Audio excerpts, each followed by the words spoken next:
Welcome to this edition of Main Street Today, where we'll talk about how courtrooms are handling social distancing with personal injury attorney Michael Ponce. A good news story about a man and a picnic table he created for squirrels. Main Street Music features Anita Cochran. Terri Williams Nutter discusses the effects on business with this pandemic as president of the Donaldson Hermitage Chamber. Kris Miller talks healthy money, happy life. I'm Devin O'Day, and if you want to hear more of any of these stories, be sure to subscribe and listen to the complete interviews.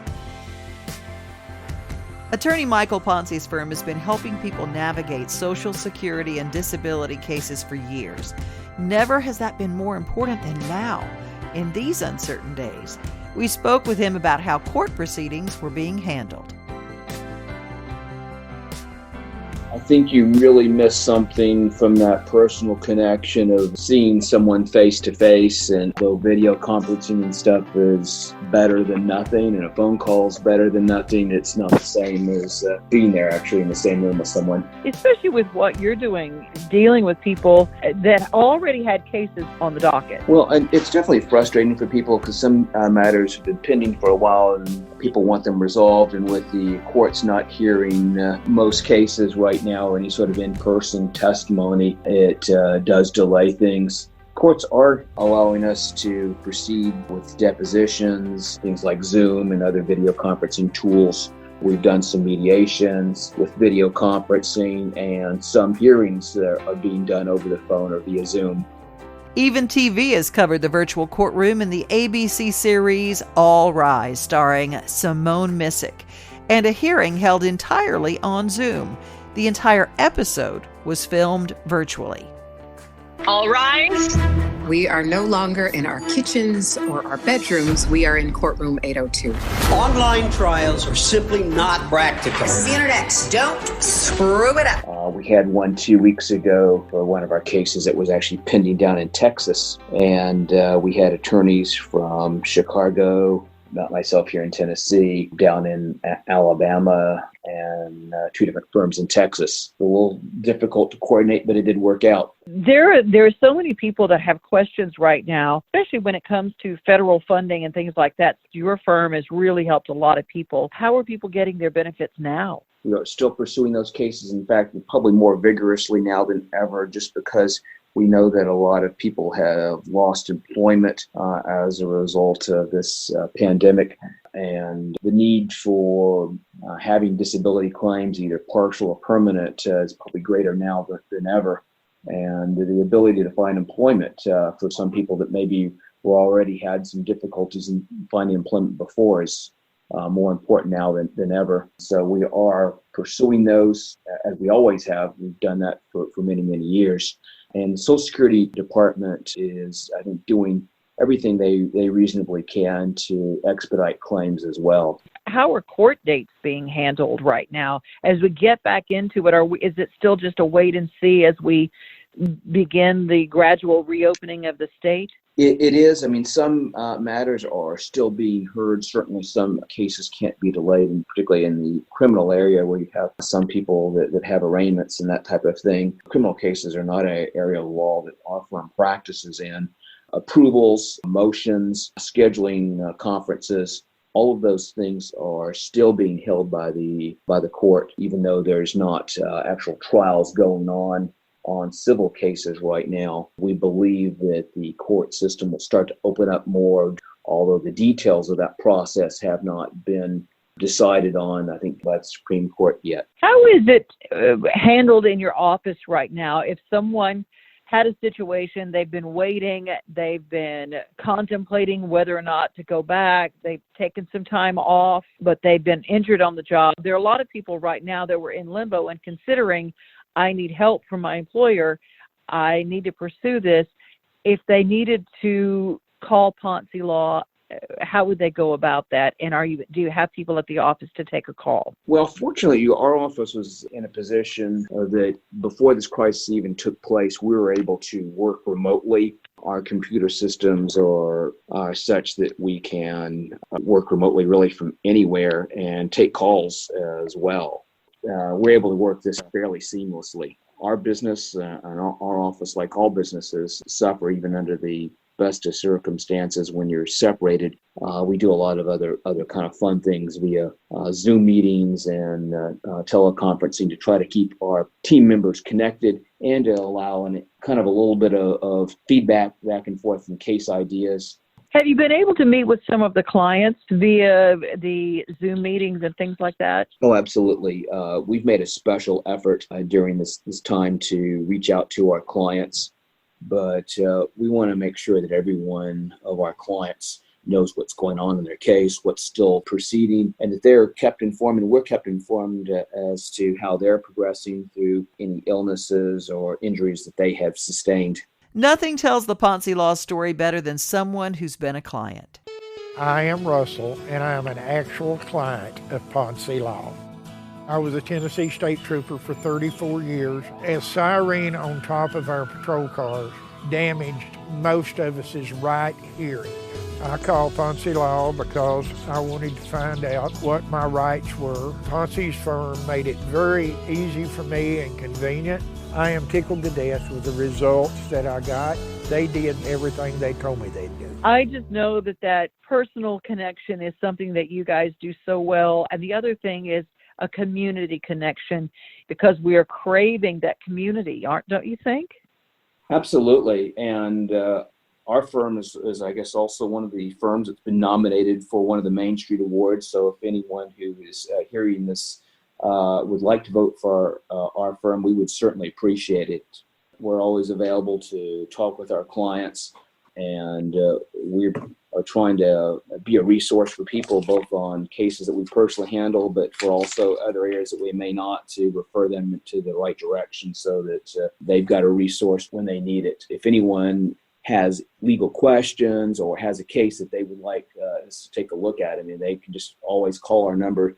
It's 615-851-1776 or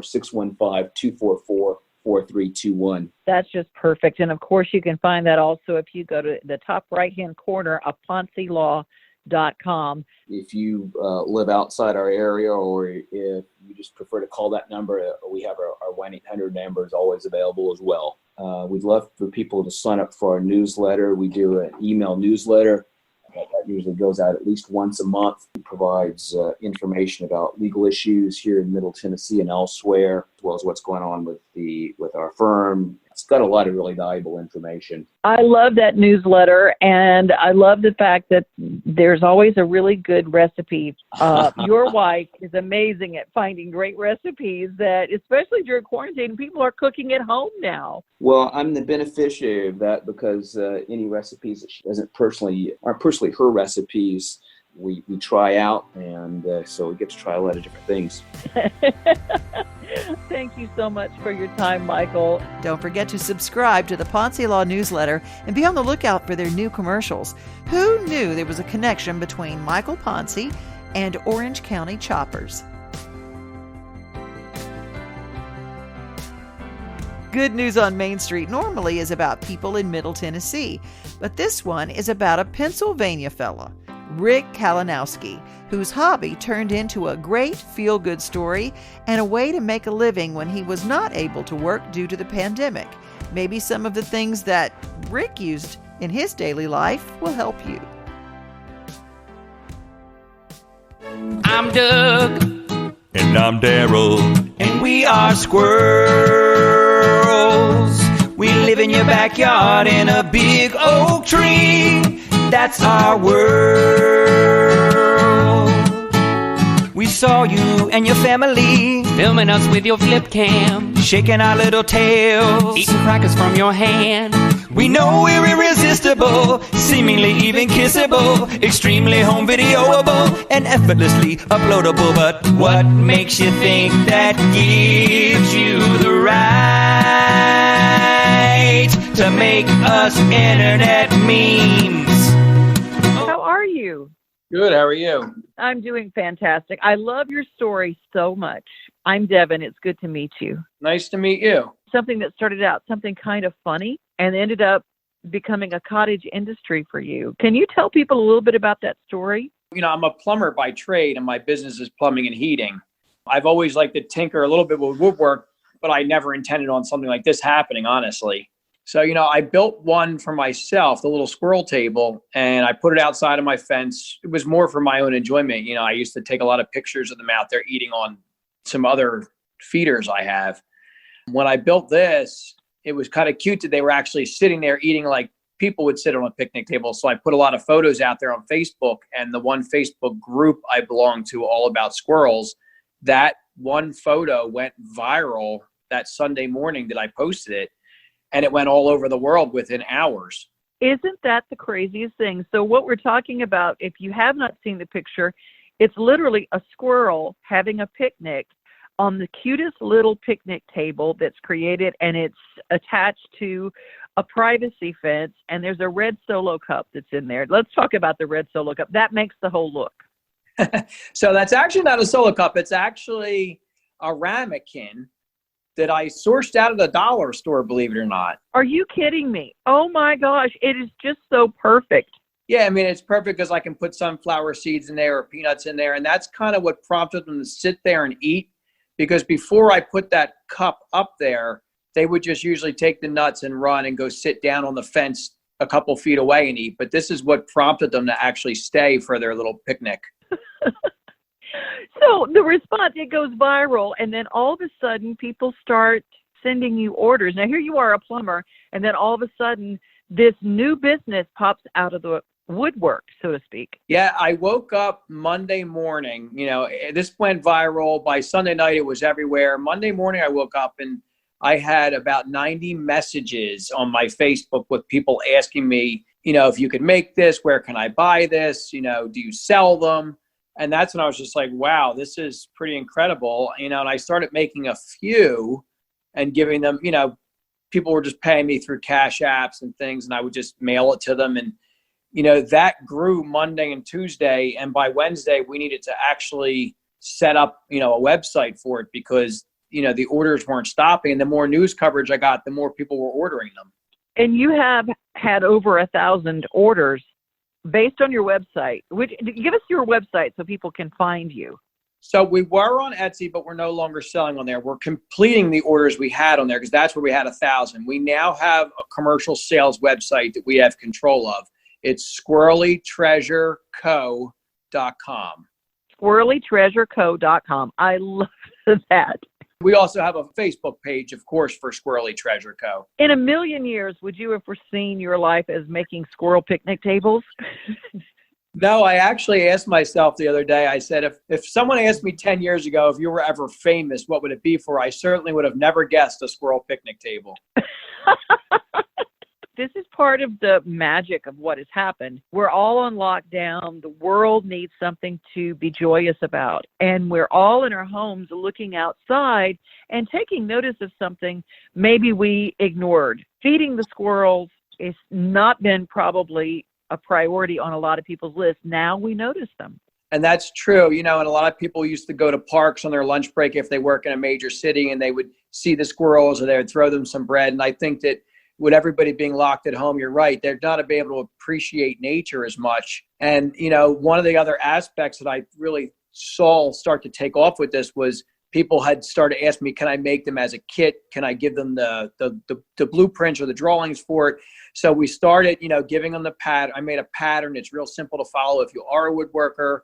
And we made the unassembled version for someone who's not too handy but can use a screwdriver. And it took off as a family project with everybody having their kids at home. It was just the right timing, I think. Creativity. People are at home. They're using their hands. They're using their creative spirit they've never given themselves time to use. And now things are bursting forth. Do you still do your other job as well? Well, actually, I've still been out of work because Pennsylvania still is in a shutdown as far as any construction industry unless it's an emergency. So I've had a few service calls in the last 4 weeks, but all the big jobs I was on are all shut down. So I've been solely just doing this every day right now. But isn't it incredible how something like that can turn around and become an avocation that you weren't even planning on? I think there's so many blessings. I think about all those children now who are having a project because of you. It does. It touches my heart. I get a lot of emails and, again, through Facebook Messenger, people just thanking me and telling me what a great thing. And some people are like, I don't even like squirrels and I didn't order a table from you, but it's a wonderful thing what you're doing for everybody. And I get the pictures of the finished products that are being sent to me with them in use in their yards. And it does. It really touches my heart. We are touched by this story, and I call them hope seeds. You've certainly given people a hope seed to plant today, and I really appreciate you for the time. Are you still taking orders, or have you kind of said, whoa, wait a minute? No, we are. I have shop help. My mother-in-law is actually helping with the shipping department. We are taking orders on that new website. We kind of grew out of Etsy, so we cut the orders off and we're just fulfilling what we had there. But like I said, we are taking new orders on the squirrelytreasureco.com. Squirrelytreasureco.com is the cutest thing you've ever seen. And if anything we need in this world, it is a time to smile. And you've given us one. Thank you, Rick, for your time today. We appreciate you so much. Thank you. And everybody enjoy. And if you order plans, a table, or a kit from squirrelytreasureco.com, use the promo code NASH2020 for $5 off, just because you heard them on this show.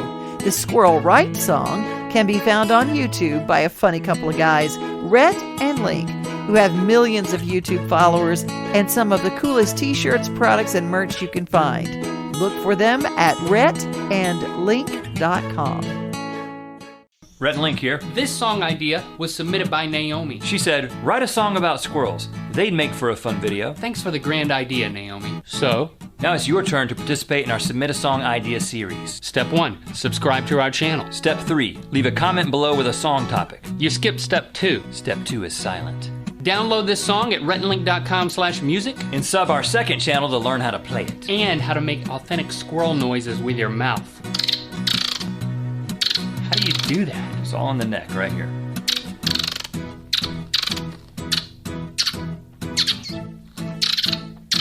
I was bitten by a squirrel at the age of 6. Ever since then, I've been able to do this. Feel Good Get Better is about health and wellness, usually. But have you ever heard of healthy money? Kris Miller tells you all about it. So what is the longest day of your life? What do you think? The longest day of my life? Yeah. What do you think that day is? I have no idea. It's the day you retire. You go to school, you learn how to make money, you get out of school, and then what?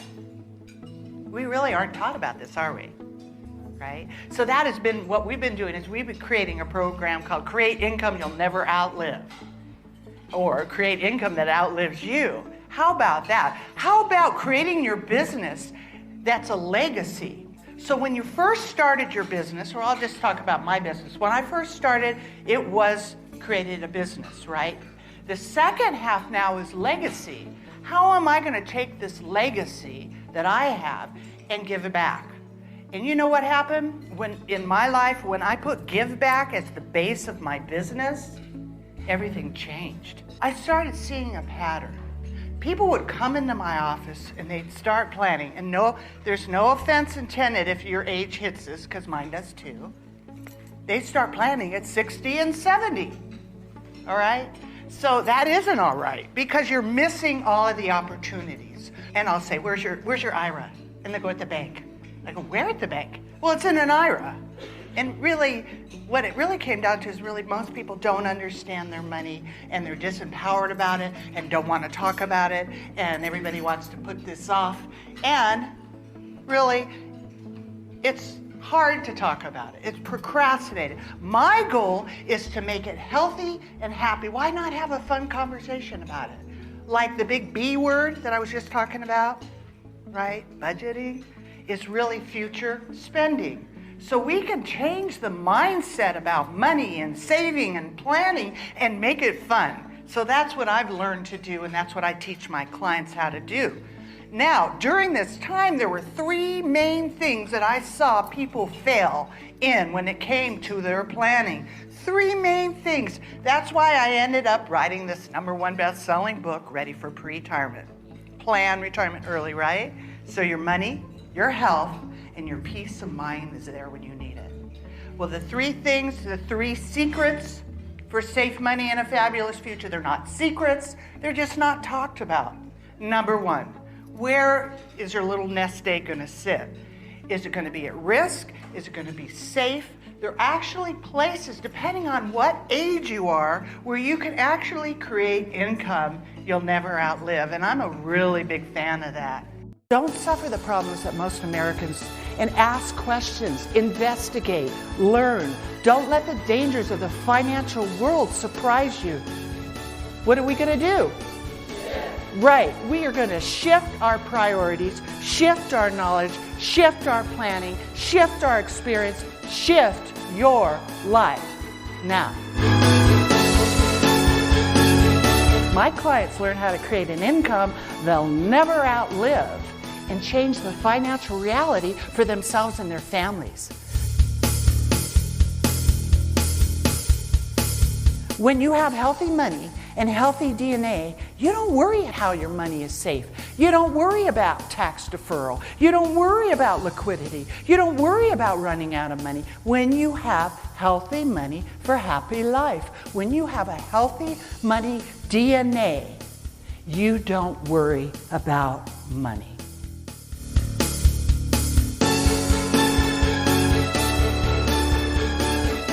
Kris Miller helps design living trusts, which are being used as an alternative to a will. No probate.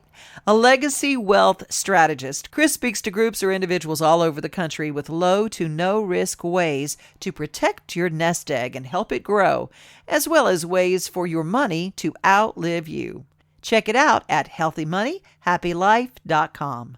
President of the Donaldson Hermitage Chamber, Terri Nutter, has ways that the Chamber is helping and sharing information to help businesses make it through this very difficult time. You were at the helm of the Donaldson Hermitage Chamber, so you've got a lot of members. What kind of phone calls have you been getting from members? Because we're working remotely, we're taking calls at the office and then fielding those later, but most of the calls that we've been doing have been, for instance, today I got a request we had put out something about one of our members is selling face masks, one of our medical providers, and somebody wanting some face masks. So I'll be making a call back about that this afternoon. We've had some people calling about who to get in touch with about some of the financial aid that people can get through PPE and EIDL loans and different things. I bet you had no idea when you took the presidentship of the Donaldson Hermitage Chamber how different one year could be from the other. I don't think anybody had that inkling about anything they're doing in life, but certainly this was not on my radar at all. Donaldson Hermitage Chamber also uses social media platform, Facebook, really, really well with Hip Donaldson and things like that. You've been really helping a lot of members get the word out there as they start to reopen and reemerge back into the workplace. What are you seeing? Is it restaurants that are really promoting well, or? Well, I have to say hats off to Beth McDaniels, who is on our board, but is in charge of she's the chair of our marketing committee, and she and her team have done an incredible job. Even if we're not hearing from a member that, hey, we've got this going on, they go and find it and put it out there. They've been really good about that, and not just restaurants, but small business retail, small business, just like the mask I was talking about.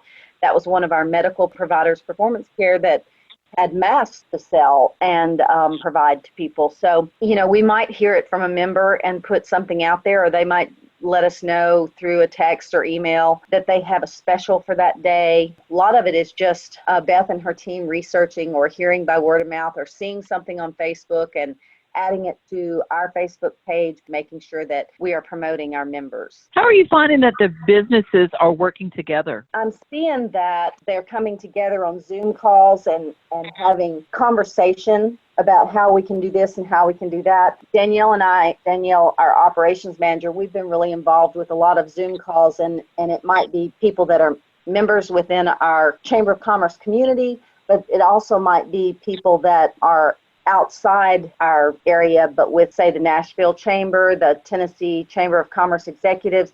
but we've got businesses from all around and executives from all walks trying to find ways to do business in a different way. And I think that's the number one thing that they're doing, how they're working together, is everybody is sharing information. They're not trying to recreate the wheel within each organization. Everybody's trying to figure out, how do we do things where we are now? That's what I'm seeing. I'm seeing a lot of people, if they find an app that works or if they find a way of doing things, they're helping each other.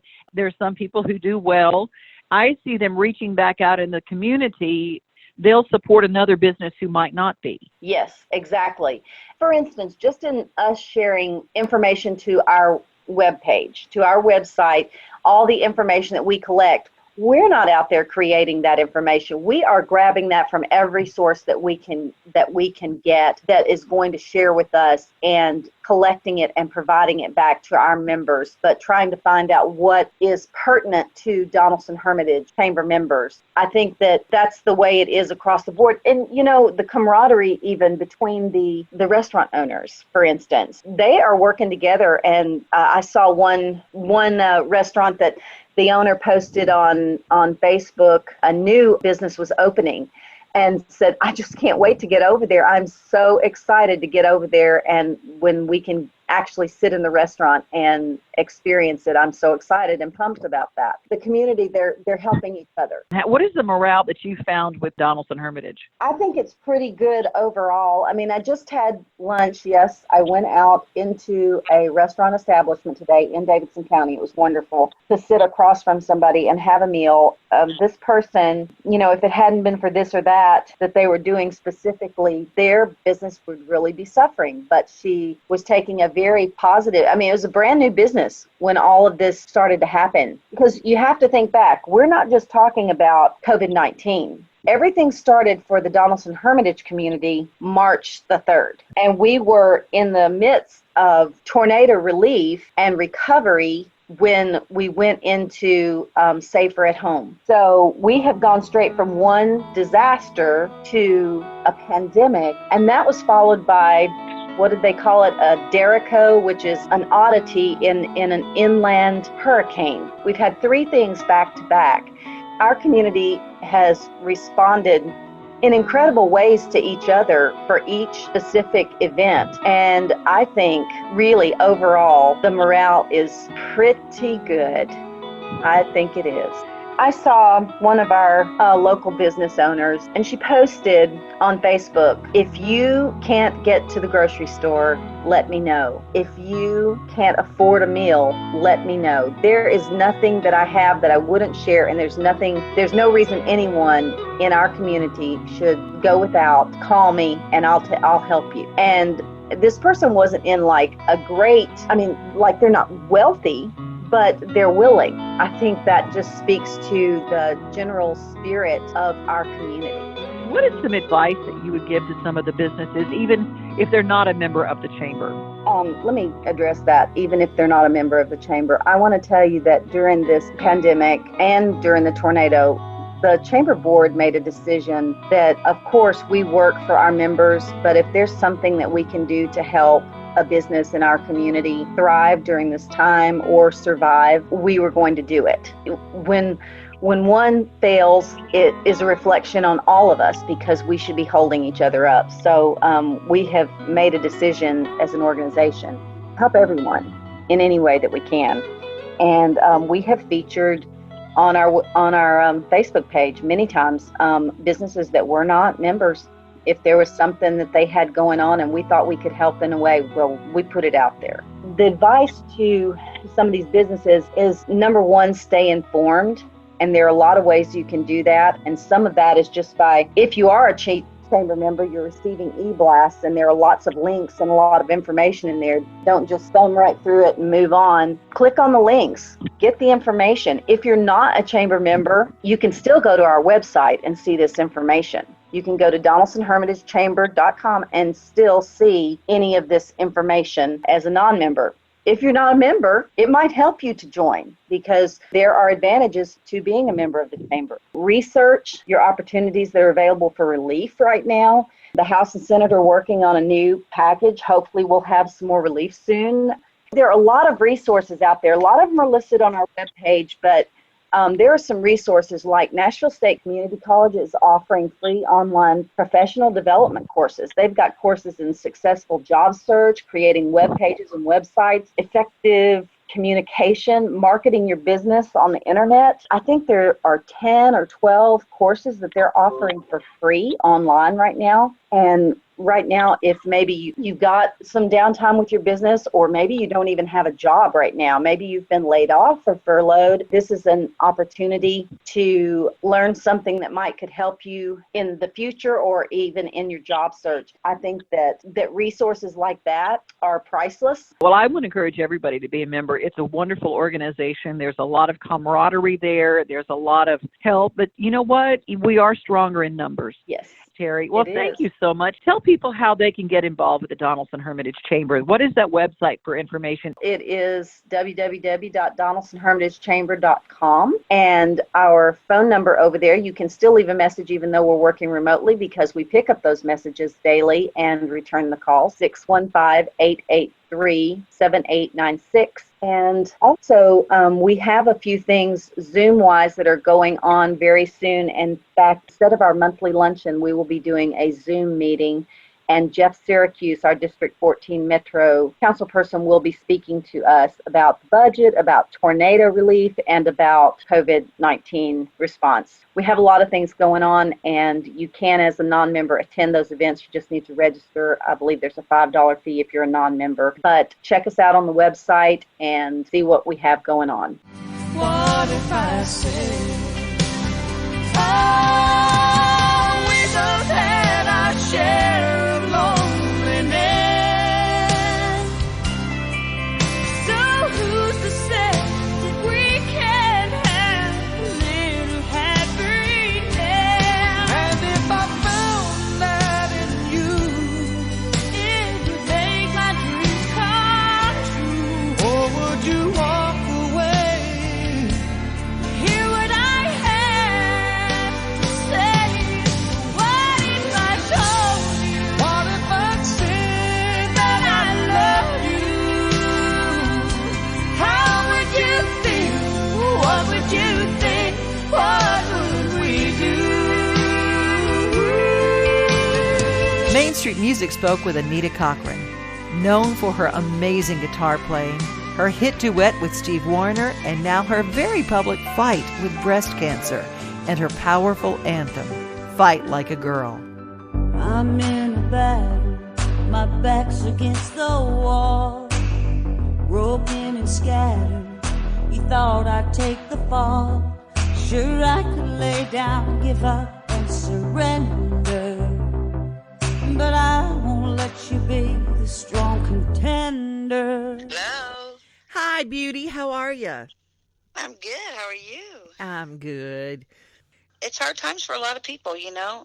I'm trying my best to stay positive, and I've been staying out in the country, down on the lake, away from people, and enjoying being outside and being active, you know, kind of doing stuff outside and trying to stay busy doing that stuff out where I'm at right now. It's a great little community, and it's, you know, just kind of out in the middle of nowhere, and not many people are coming and going, so everyone's kind of quarantined here, so we feel pretty safe. You've already experienced quarantine in a whole different way. You had to isolate with chemotherapy. How does it feel different to you now? You know, it's frightening in a way, because when I was so sick during chemo and all that I had to go through with breast cancer, I'm still healing from that. You know, they say it takes up to 5 years to kind of feel like your old self again.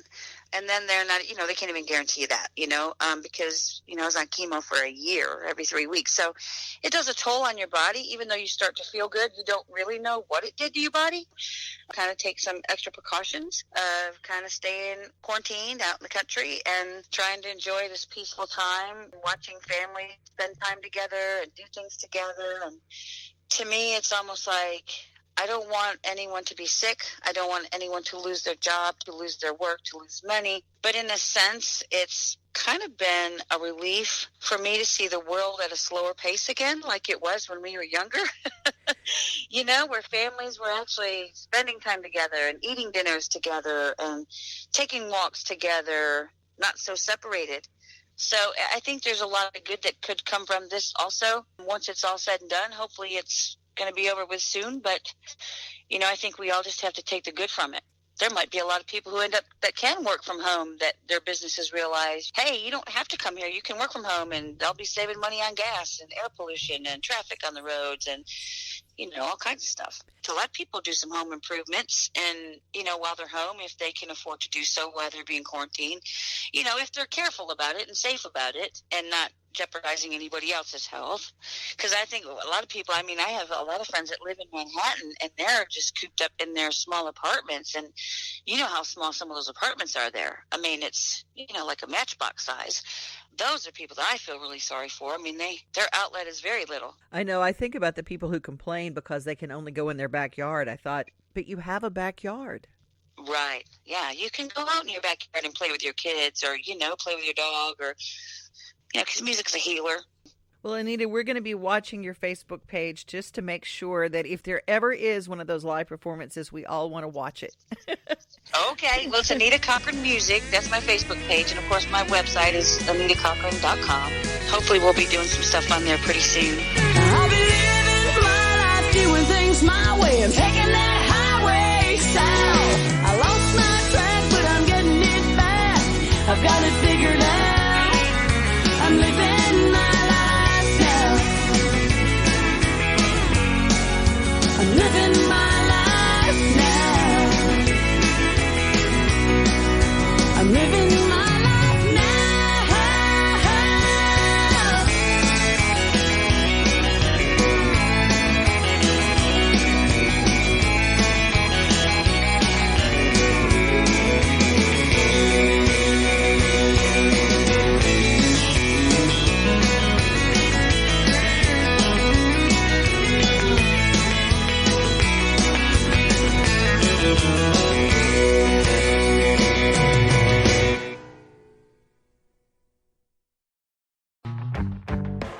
One of the things we've probably taken for granted is good old-fashioned communication.